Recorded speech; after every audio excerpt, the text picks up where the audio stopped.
नमस्कार, आप देख रहे हैं न्यूज़ 9 नेटवर्क और इस वक्त मैं हूं आपके साथ अरविंद कुमार सिंह। देश और दुनिया की तमाम छोटी और बड़ी खबरों के साथ आइए शुरुआत करते हैं आज की खबरों का सिलसिला। राजनीति विचारधारा और आम जीवन से ऊपर उठकर केवल सरहद पर फौजी सीना तानकर दुश्मन के छक्के छुड़ाने वाले, हर पल सजग व माइनस डिग्री में जब देश का फौजी सरहदों पर रात भर जागता है, तब हम देशवासी रात में चैन की नींद सोते हैं। उक्त बातें बैरिया विधानसभा में भाजपा के वरिष्ठ नेता सूर्यभान सिंह ने अपने जयप्रकाश नगर स्थित आवास पर मीडिया से बात करते हुए कहा। उन्होंने कहा कि सर्दी, गर्मी और बारिश में सरहद पर खड़ा सैनिक देश सेवा में अपने को समर्पित कर देता है। ऐसे में उनके परिवार को भारत सरकार द्वारा विशेष सुविधा उपलब्ध कराने की जरूरत है, ताकि देश का युवा पीढ़ी उनके नक्श कदम पर चलने को तैयार हो। उन्होंने कहा कि आमतौर पर नेताओं, उच्च अधिकारी या वरिष्ठ व्यक्तियों को ही विशेष सुविधा मिलती है। उन्होंने कहा कि भारत सरकार से मांग की है कि सैनिक और उनके परिवार को भी वरिष्ठ व्यक्तियों की तरह सुविधा दी जाए।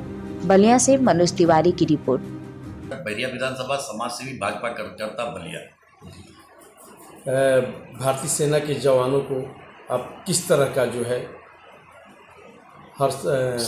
सबसे पहले मैं जो हिंदुस्तान और पाकिस्तान का जो लड़ाई चल रहा है, इसमें जो हमारे जवान शहीद हुए उनको दिल से श्रद्धा सुमन अर्पित करता हूँ।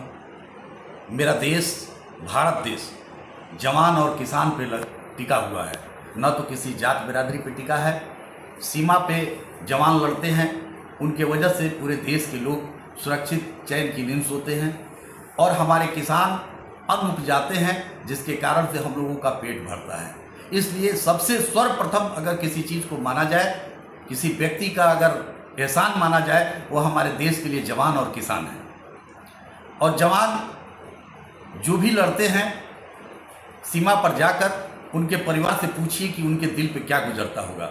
मैं सरकार से यह निवेदन करूंगा कि जवान जो बॉर्डर पे हैं, सीमा पे हैं और जो भारत देश के लिए लड़ते हैं, उन सभी जवानों के परिवारों को अच्छी से अच्छी सुविधा दें, उनके बच्चे अच्छे स्कूलों में पढ़ें, उनका परिवार एक वीआईपी तरह से ज़िंदगी जिए, क्योंकि उन्हीं जवानों के बल पर हम लोग रात की चैन की नींद सोते हैं। और उस किसान के परिवारों पर ध्यान सरकार दे, उस किसान को भी आगे बढ़ने का मौका दें, उनको भी सारे उनके परिवारों को अच्छी सुविधा देने की सरकार कोशिश करे, ताकि जवान और किसान की वजह से यह देश टिका हुआ है। और जिस दिन ये जवान और किसान अगर थोड़ा सा भी अपना मन खींच लेंगे, उसी दिन हमारा भारत देश खतरे में आ जाएगा। इसलिए मैं सरकार से भी यह निवेदन करूंगा, हाथ जोड़ के करबद्ध प्रार्थना करूंगा कि हमारे देश के जवान और किसान पे विशेष ध्यान दें।